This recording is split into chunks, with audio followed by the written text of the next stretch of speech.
स्वागत है आप सभी का अपने इस YouTube चैनल पे। दोस्तों, लाइब्रेरियन की कक्षाएं अपनी चल रही थी। Modes of formation of subject, या अपन कह सकते हैं विषय निर्माण विधि से संबंधित अपनी चर्चा चल रही थी, जिसमें अपने 2 पॉइंट हो गए थे, शिथिल समुच्चय और अपना पटलीकरण। ये सब अपने बड़े अच्छी तरीके से पिछली कक्षा में देख लिया था।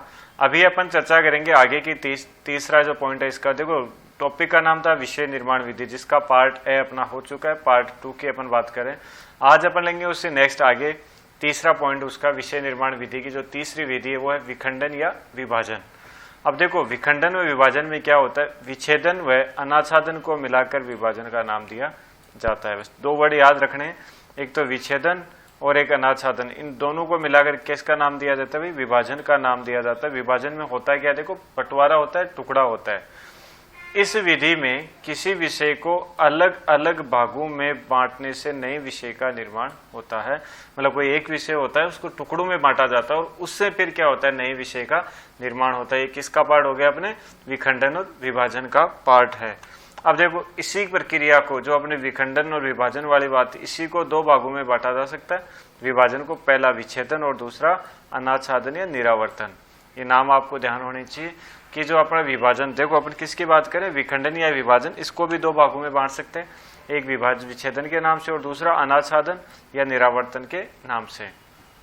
पहले विच्छेदन के बारे में देखते हैं। देखो, इस पद्धति में किसी मुख्य वर्ग एकल को समकक्ष श्रेणी में विभक्त किया जाता है। देखो, कोई भी जो मुख्य वर्ग होता है, मुख्य वर्ग का जो एकल होता है, उसको उसके समान श्रेणी में क्या किया जाता है, विभाजित किया जाता है और उससे क्या होता है, नए विषय का निर्माण होता है विच्छेदन में। देखो, वापस देख लीजिए क्या होता है कि कोई मुख्य वर्ग जो होता है, उसका जो एकल है, उसको समकक्ष, मतलब समकक्ष, उसके समान श्रेणी में क्या किया जाता है, विभक्त किया जाता है और इससे नए विषय का निर्माण होता है। दूसरा पॉइंट है अपना अनाच्छादन या निरावर्तन। तो देखो, इसमें क्या है, इस पद्धति में किसी मुख्य वर्ग या एकल को परत दर परत विभक्त किया जाता है और इससे नए विषय का निर्माण होता है। देखो, परत दर पर क्या किया जाता है, सॉरी ये देखो, यहाँ पे नहीं होगा, यहाँ पे नहीं होगा और इससे की जगह इससे होगा, इससे नए विषय का निर्माण होता है। मतलब कोई भी सब्जेक्ट है उसको परत दर परत, मतलब हर एक तरीके से उसमें गूढ़ता के साथ, गहराई के साथ क्या किया जाता है, उसमें उसको विभाजन किया जाता है। जैसे अपन प्याज के छिलके उतारते हैं, वैसे पहले एक परत फिर दूसरी परत, इसी तरीके से क्या किया जाता है, परत दर परत उस सब्जेक्ट के मुख्य वर्ग या एकल को क्या किया जाता है, विभक्त किया जाता है। इस विधि में विषय की गहराई तक जाया जाता है। देखो, इस विधि में क्या होता है, विषय की गहराई। कौन सी विधि में, अनाच्छादन विधि की बात हो रही है। अनाच्छादन से भी बुनियादी विषय का निर्माण होता है, मतलब मूल विषय का निर्माण होता है। आगे बढ़ते हैं, नेक्स्ट पॉइंट, चौथा पॉइंट जो है, देखो, शिथिल समुच्चय, पटलीकरण और विभाजन। 3 पॉइंट अपने हो चुके हैं। चौथा पॉइंट है अपना विलयन। देखो, विलयन में क्या है, इस विधि या पद्धति में 2 मुख्य विषय आपस में मिलकर नए विषय का निर्माण करते हैं। इस विधि या पद्धति में 2 मुख्य विषय आपस में मिलकर, मतलब होता है क्या, संयोजन होता है, मिलान होता है 2 का, और 2 को मिलाकर एक नए विषय का निर्माण किया जाता है। तो ये अपन को पता होना चाहिए कि विभाजन में क्या किया गया था, टुकड़े किए गए थे।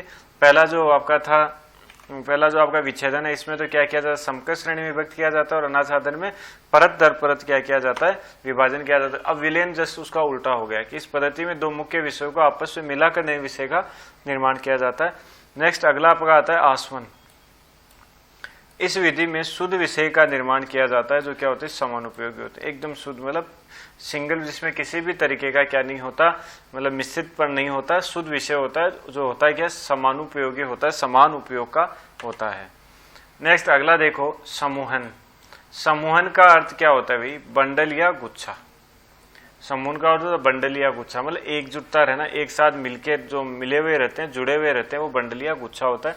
इस पद्धति में कई विषय आपस में गुच्छे की तरह जुड़े होते हैं तथा वे आपस में अलग अलग भी होते हैं, मतलब आपस में मिले हुए भी रहते हैं और अलग अलग भी हो सकते हैं। कौन सी पद्धति में, समूहन पद्धति के अंदर हो रही है, और उससे फिर क्या होता है, एक नए विषय का निर्माण हो जाता है। तो समूहन पद्धति में क्या होता है कि बंडल या गुच्छे की तरह होता है, कई विषय आपस में गुच्छे की तरह जुड़े हुए रहते हैं और वो आपस में अलग अलग भी हो सकते हैं। देखो, इसका जो लास्ट पॉइंट है अपना, वो है संचयन। लास्ट पॉइंट है अपना संचयन। इस पद्धति में कई मुख्य विषय आपस में मिलकर वृहद स्वरूप वाले विषय का निर्माण करते हैं। इस पद्धति में कई मुख्य विषय आपस में मिलकर, तो जो मुख्य विषय होते हैं वो आपस में मिलकर एक बड़े स्वरूप वाले विषय का निर्माण करते हैं संचयन के अंतर। तो दोस्तों, ये था अपना विषय निर्माण विधि का टॉपिक जो पिछली कक्षा में थोड़ा अपना रह गया था, जो आज अपन ने पूरा कर लिया। अब आपको एग्जाम से पहले हम कोशिश रहेगी हमारी कि पूरा का पूरा सिलेबस आपको हम पूरा करवा दें। तो उसी हिसाब से हम मतलब जैसे जैसे समय रहेगा वैसे वैसे आपके लिए प्रॉपर कक्षाएं हम लेके आएंगे। तो दोस्तों बने रहिएगा हमारे साथ इस चैनल पे। साथ ही अगर आप टेस्ट सीरीज को खरीदना चाहते हैं तो हमारे ऐप पे टेस्ट सीरीज अवेलेबल है। आप ऐप में डिस्क्रिप्शन में दिए गए लिंक से ऐप डाउनलोड कर सकते हैं और टेस्ट सीरीज को खरीद सकते हैं। तो दोस्तों मिलते हैं दोबारा बहुत जल्दी अगली कक्षा में। तब तक के लिए नमस्कार, जय हिंद, जय भारत।